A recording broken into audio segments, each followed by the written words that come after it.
மனிதனாக பிறந்த நம்ம எல்லாருமே ஜாதி மத இனன்னு வேறுபாடாக பிரிக்கப்பட்டு எதையோ நோக்கி எதையோ தேடி ஒரு மெஷினை போல் இயங்கிட்டு வரோம். ஆனால் எந்த ஒரு கவலையும் இல்லாமல் ஒரு மலைக்கு நடுவே ஒரு வித்தியாசமான ஒரு வாழ்க்கை முறையை வாழ்ந்துட்டு வராங்க இந்த மலைவாழ் மக்கள். அதாவது இந்தியாவில் மேகாலயாவில் இருக்கக்கூடிய காரோ ட்ரைப்ஸ், இவங்களை பற்றி தான் இந்த டாக்குமெண்ட்ரியில் பார்க்க போகிறோம்.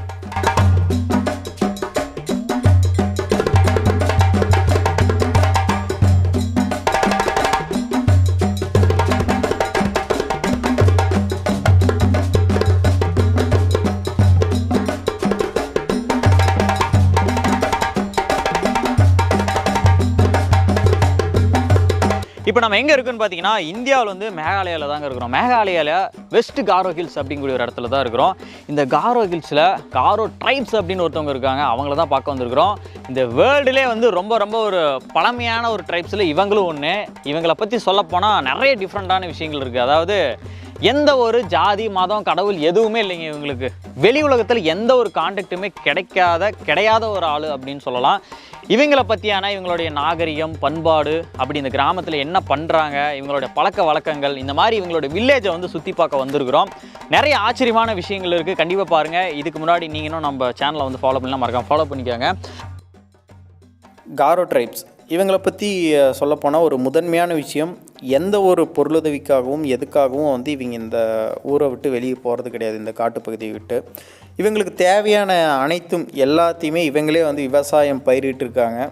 அதையும் தாண்டி தேவைப்படக்கூடிய பொருள்கள் காட்டில் கிடக்கக்கூடிய கிழங்குகள், தேன், இந்த மாதிரி சேகரிச்சுக்கிறாங்க. ஆற்றுகளில் வந்து மீன்களை வேட்டையாடிக்கிறாங்க. அடுத்ததாக பார்த்திங்கன்னா இவங்களுடைய கட்டமைப்பு அப்படின்னு பார்த்திங்கன்னா காட்டுகளில் இருக்கக்கூடிய மரங்கள், பெரும்பான்மையான பொருட்களை இவங்க மரங்களில் இவங்களே தயாரிச்சுக்கிறாங்க. இவங்களுடைய வீடுகள் பார்த்திங்கன்னா இந்த காலத்தில் ஒரு நவீன தொழில்நுட்பத்தை பயன்படுத்தி கூட ஒரு கட்டமைப்பு கட்ட முடியாது, அந்தளவுக்கு ஒரு தொழில்நுட்பத்தை பயன்படுத்தியிருக்கிறாங்க. ஒரு மூங்கிலில் வச்சு அந்த மூங்கிலோட பட்டைகளை வச்சு அடித்தளம் மேல்தளம் எல்லாமே வந்து ஒரு ஆர்கிடெக்சர் கூட இவ்வளோ அழகாக உருவாக்க முடியாது, அந்த மாதிரி பண்ணியிருக்கிறாங்க. ஒரு புயல் காற்று மழை காலங்களில் புயல்கள் வந்து அவங்களோட வீட்டை வந்து தகர்த்தெறியாமல் இருக்கிற மாதிரி அதுக்கேற்றவாறு இவங்க வீடுகள் வந்து அமைக்கப்பட்டிருக்குது. பெரும்பான்மை எல்லார் வீட்லேயுமே வந்து பார்த்திங்கன்னா கோழி, பன்றி, இந்த மாதிரி வளர்ப்புகள் வந்து அவங்களே வளர்க்குறாங்க. பார்த்திங்கன்னா இவங்களுடைய முதன்மையான தெய்வம் என்ன அப்படின்னு கேட்டோன்னா, நாங்கள் வந்து எங்களுக்கு எந்த ஒரு தெய்வமுமே கிடையாது, எந்த ஒரு கடவுளுமே கிடையாது. எங்களுக்கு கடவுள்னு பார்த்திங்கன்னா பகலில் வெளிச்சம் தர சூரியனும் நிலாவும் தான். நாங்கள் அதுக்கு மீற உங்களுக்கு என்ன தான் ஃபங்க்ஷன், என்ன தான் வந்து விழா கொண்டாடுவீங்க அப்படின்னு பார்த்தா, நாங்கள் விவசாயம் செஞ்சு அறுவடை பண்ணும்போது அதை ஒரு திருவிழா மாதிரி நாங்கள் கொண்டாடுவோம் அப்படிங்கிறாங்க.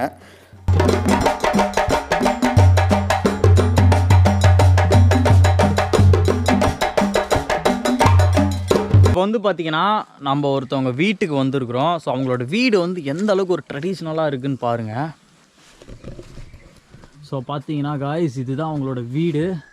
இங்கே பார்த்தீங்கன்னா இது வந்து ஃபுல்லாக ஓலையில் வந்து கட்டியிருக்காங்க. அது என்ன ஒரு புல்லுன்னு சொல்கிறாங்க, ஃபுல் அண்ட் ஃபுல் வந்து மூங்கில். நான் சொன்னேன் பார்த்தீங்களா, ஃபுல்லாக வந்து பார்த்திங்கன்னா மரக்கட்டையில் தான் வந்து செஞ்சுருக்காங்க. அடுத்ததாக பார்த்திங்கன்னா அடியில் எல்லாமே வந்து வெள்ளம் வந்துச்சுன்னா அந்த தண்ணி போகிறதுக்காக வந்து நிறைய ஸ்பேஸ் வச்சுருக்காங்க.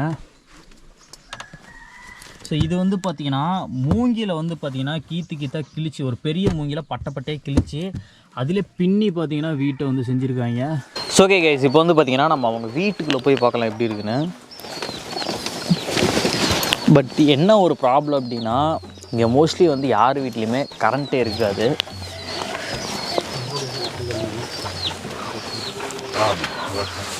ஸோ இப்போ வந்து பார்த்திங்கன்னா நம்ம அவங்க வீட்டுக்குள்ளே வந்துட்டோம். வீட்டுக்குள்ளே வந்ததும் பார்த்திங்கன்னா இப்போ இந்த மேலே பார்த்திங்கன்னா தெரியும், எல்லாமே மூங்கில் தப்பையால் தான் அவங்க கூரையை செஞ்சுருக்காங்க. அதுக்கப்புறம் பார்த்திங்கன்னா இந்த இடத்துல என்ன கட்டன்னு தெரிலது, நடுவில் பார்த்திங்களா இல்லையா 4 தூண் பெருசாக இருக்குது. அதுக்கப்புறம் இதுவும் மூங்கில் தப்பையில், அதாவது அவங்களோட திங்ஸ் எல்லாம் வந்து மேலே வச்சுக்கிறதுக்காக இந்த இடத்துல இதை வச்சுருக்காங்க. அதுக்கப்புறம் இந்த இடத்துல என்ன இருக்குது இங்கே பாருங்கள், இது குடுவை மாதிரி இருக்குது பாருங்கள். கீழே பார்த்தீங்களா இல்லையா, காலை வைக்கிறதுக்கே சூப்பராக இருக்குதுங்க. மூங்கில் தப்பை எல்லாமே பார்த்தீங்கன்னா மூங்கில், ஒரு இவ்வளோ பெரிய மூங்கிலை வந்து 2ஆக பொளந்து அதை வந்து ஒரு பட்டை மாதிரி வச்சு பின்னி இருக்கிறாங்க. இங்கே பார்த்தீங்கன்னா தெரியும், சரி எவ்வளோ இது என்னமோ கட்டல் பின்னி இருக்கிற மாதிரி பார்த்தீங்கன்னா எல்லாமே பின்னி இருக்கிறாங்க.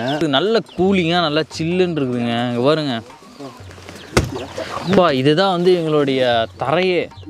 எப்படி கட்டல் மாதிரி பின்னி வச்சுருக்காங்க. இதுக்கு பக்கத்தில் பார்த்தீங்கன்னா இதுதான் அவங்களுடைய அடுப்பு. இங்கே தான் வந்து சமைப்பாங்களாமா. அப்பா என்னது இது? ஸோ இங்கே பார்த்தீங்கன்னா நான் சொன்னேன் இல்லையா, எல்லார் வீட்லேயும் வந்து பார்த்தீங்கன்னா ஒரு பானையில் வந்து இந்த மின்னல் பிச்சின்னு சொன்னேன் பார்த்தீங்களா, அது வந்து இதில் தான் வச்சுருப்பாங்க. வருஷ கணக்கில் வந்து பார்த்திங்கன்னா இதில் தான் வந்து ஸ்டோர் பண்ணி வச்சுருப்பாங்களாம்.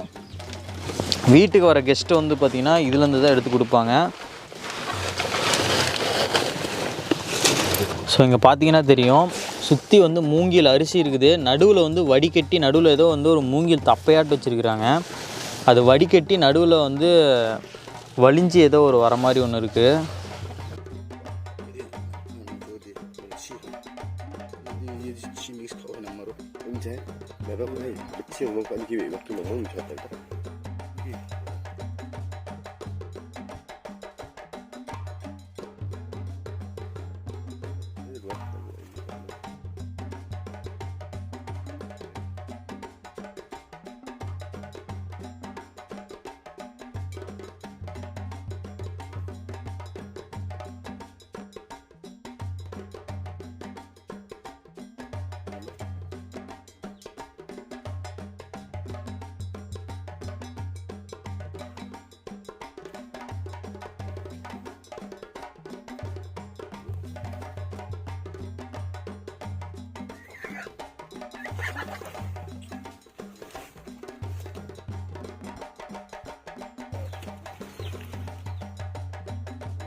எல்லாமே பாருங்க மூங்கில் தப்பையை வச்சே பண்ணியிருக்காங்க. பா என்னது இது? வீட்டுக்குள்ள வீட்டு. இது வந்து பெட்ரூமா? இது வந்து பாத்தீங்கன்னா பெட்ரூமு. எல்லாமே பெட்டு முதல் கொண்டு வந்து பாத்தீங்கன்னா எல்லாமே மூங்கில் தப்பையாலே செஞ்சிருக்கிறாங்க. இங்க பாருங்க எல்லாமே அவ்வளவு நெருக்கமா மூங்கில்களை வச்சிருக்காங்க. ஸோ இதுதான் வந்து அவங்களுடைய பிளேட்டா? வீட்லேயே வந்து பார்த்தீங்கன்னா பேக்கிங் இந்த மாதிரி தான் வந்து பண்ணியிருப்பாங்க. எப்போ வேணுமோ அந்த பேக்கிங் எடுத்து சாப்பிட்டுக்குவாங்க. இதுதான் வந்து அவங்களுடைய இலை. அதாவது நம்ம ஊரில் வந்து சமைக்கிற சாப்பாடெல்லாம் வந்து பார்த்தீங்கன்னா வந்து வாழை இலையில வச்சுருப்பாங்க. அப்படி இல்லைன்னா வந்து சமைக்கிற பாத்திரத்தில் வச்சுருப்பாங்க. ஆனால் இவங்க இலையில சமைச்ச சாப்பாடு வந்து இந்த மாதிரி பேக்கிங் பண்ணி வச்சுக்கிறாங்க. அதுக்கப்புறம் பார்த்தீங்கன்னா இது வந்து அவங்களுடைய கிச்சன். இப்போ வந்து நம்ம கிச்சனுக்குள்ளே போக போகிறோம். இப்போ வந்து பார்த்தீங்கன்னா பேக்கிங் பண்ணிட்டு இருக்கிறாங்க. இங்கே பார்த்தீங்கன்னா ஏதோ சமைச்சிட்டு இருக்காங்க. இதுதான் அவங்களுடைய கிச்சன். இங்கே யார் வீட்லேயும் வந்து கேஸ் ஸ்டவ்லாம் இல்லை. எல்லாமே வந்து பார்த்தீங்கன்னா விறகடுப்பில் தான் சமைப்பாங்க.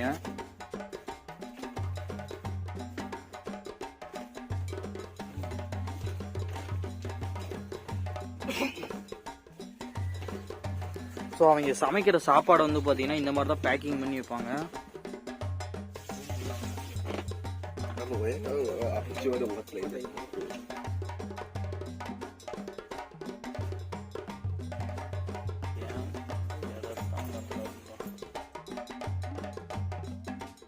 நம்ம வீட்டில் நம்ம யாராவது ஒரு விருந்தினர் வந்திருந்தாங்கன்னா அவங்களுக்கு வந்து டீ குடிங்க, தண்ணி குடிங்க அப்படின்னு சொல்லுவோம். ஆனால் இவங்களுடைய வழக்கப்படியே வந்து பார்த்தீங்கன்னா மூங்கில் அரிசியால் செஞ்சது பிச்சி. பிச்சி அப்படிங்கிறாங்க. மூங்கில் அரிசியில் செஞ்ச ரைஸ் பியர் அப்படிங்கிறாங்க. ஸோ இதுதான் வந்து பார்த்தீங்கன்னா அந்த ரைஸ் பியராமா. இதை தான் வந்து கொடுத்து வெல்கம் பண்ணுறாங்க. ஸோ அடுத்தது பார்த்தீங்கன்னா வெத்தலையும் பாக்கையும் வச்சு தான் வெல்கம் பண்ணுவாங்களாமா. அதுக்கப்புறம் இந்த மூங்கில் அரிசியில் செய்யப்பட்ட இந்த பீர் தான் வந்து கொடுப்பாங்களாமா. ஸோ இது வந்து பார்த்தீங்கன்னா இந்த ரைஸ் பீரை குடிக்கிறதுக்காகவே வந்து இதை செஞ்சுருக்காங்க. அதாவது என்ன பண்ணுவாங்கன்னா அந்த தண்ணி அந்த அரிசி இது வந்து பிச்சிங்கிறாங்க. அந்த பிச்சிக்குள்ளே வந்து இதை உள்ளே முழுகி இப்படி எடுத்தாங்கன்னா உள்ளே வந்துடும் இந்த ஓட்டை வழியாக. அதுக்கப்புறம் பார்த்தீங்கன்னா இப்படி வச்சு குடிப்பாங்களாமா. இது பார்க்கவே வந்து பார்த்தீங்கன்னா ஒரு டிஃப்ரெண்ட்டாக இருக்குது. மரத்தில் பார்த்தீங்கன்னா அழகாக முழுன்னு தொட்டாங்குச்சியில் செஞ்ச மாதிரி. ஸோ இப்போ வந்து பார்த்தீங்கன்னா இவங்க வீட்டுக்கு வந்திருக்கிறோம். அதனால் வந்து நம்மளே வந்து ட்ரை பண்ணி பார்க்க சொல்கிறாங்க. இதை ட்ரை பண்ணி பார்த்துட்டு எப்படி இருக்குன்னு சொல்கிறேன். அதே மாதிரி இது வந்து போதை ஏறுமா அது ஏறுமாலாம் கேட்காதீங்க. இது குடிக்கிறதுனால தான் வந்து பார்த்திங்கன்னா எல்லாருமே வந்து ஹெல்த்தியாக இருக்காங்களாமா. இது வந்து போதை ஏறுறதுக்காக கிடையாது. இது வந்து ஒரு மெடிசன் சொல்கிறாங்க. அதாவது ரொம்ப அளவுக்கு அதிகமாக குடித்தா வந்து ஒரு லிட்டில் பிட் வந்து கிருகிருப்பு இருக்கும் அப்படிங்கிறாங்க. இந்த ஊரில் வந்து பெண்கள்லேருந்து குழந்தைங்கள்லேருந்து எல்லாருமே இதை குடிக்கிறாங்க. எல்லார் வீட்லேயுமே வந்து இந்த கழனி தண்ணின்னு சொல்லுவாங்கள்ல, அந்த மாதிரி எல்லார் வீட்லேயும் மரத்தால் செஞ்ச பாண்டில் வந்து பார்த்திங்கன்னா வச்சுருக்காங்க. ஓகே, ட்ரை பண்ணி பார்க்கலாம்.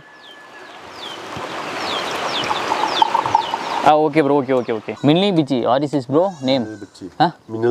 மின்னல் பிச்சியை வந்து இப்போ நம்ம ட்ரை பண்ணி பார்க்கலாம்.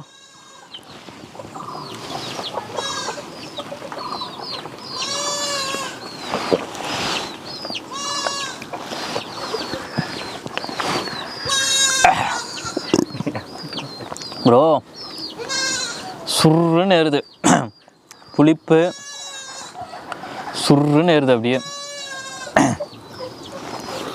வீட்டுக்கு வரவங்களுக்கு இதை தான் கொடுப்பாங்களா?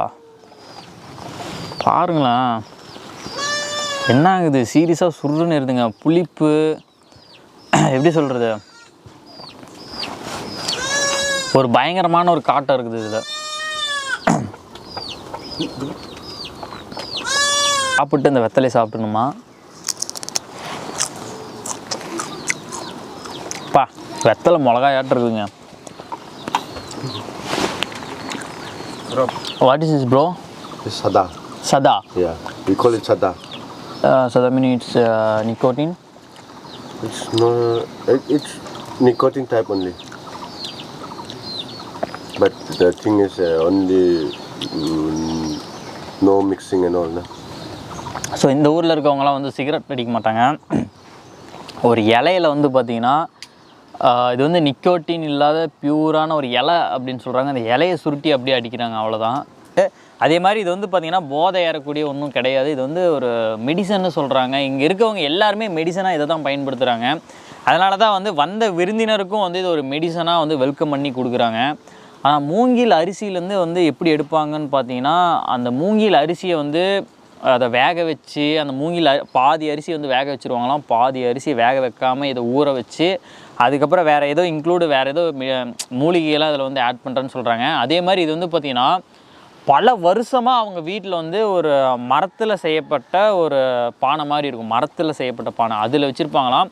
வருஷ கணக்கில் அதில் வந்து ஸ்டோரேஜ் பண்ணி வச்சுருப்பாங்களாம். வீட்டில் வரவங்களுக்கு வந்து பார்த்திங்கன்னா சின்ன சின்ன கப்பில் ஊற்றி கொடுப்பாங்க. அது வந்து பார்த்திங்கன்னா இந்த வெத்தலையும் இந்த பாக்கு இதை வச்சு தான் வந்து வெல்கம் பண்ணுவாங்களாமா. அதாவது வீட்டில் வரவங்களுக்கு வந்து பார்த்திங்கன்னா நம்ம எப்படி ஒரு சொம்பில் எடுத்து இப்போ தண்ணி கொடுக்குறோம் பார்த்திங்களா, அதே மாதிரி இந்த குடுவையை எடுத்து அந்த இவ்வளோ பெருசுக்கு இருக்கும் அந்த மரத்தில் செஞ்ச குடுவை அதில் தான் ஊற்றி ஸ்டோரேஜ் பண்ணி வச்சுருப்பாங்க. அதில் இப்படி ஒரு முழுக்குனிங்கன்னா இந்த ஓட்டையில் வந்து நம்பிடும். இப்படி கொடுத்தாங்கன்னா இது கொடுத்து இப்படி குடிப்பாங்களாம். இந்த மாதிரி தான் வெல்கம் பண்ணுவாங்களாம். ஆனால் இவங்களோட கல்ச்சர்ஸ் எல்லாமே வந்து கொஞ்சம் டிஃப்ரெண்ட்டாக இருக்குதுங்க.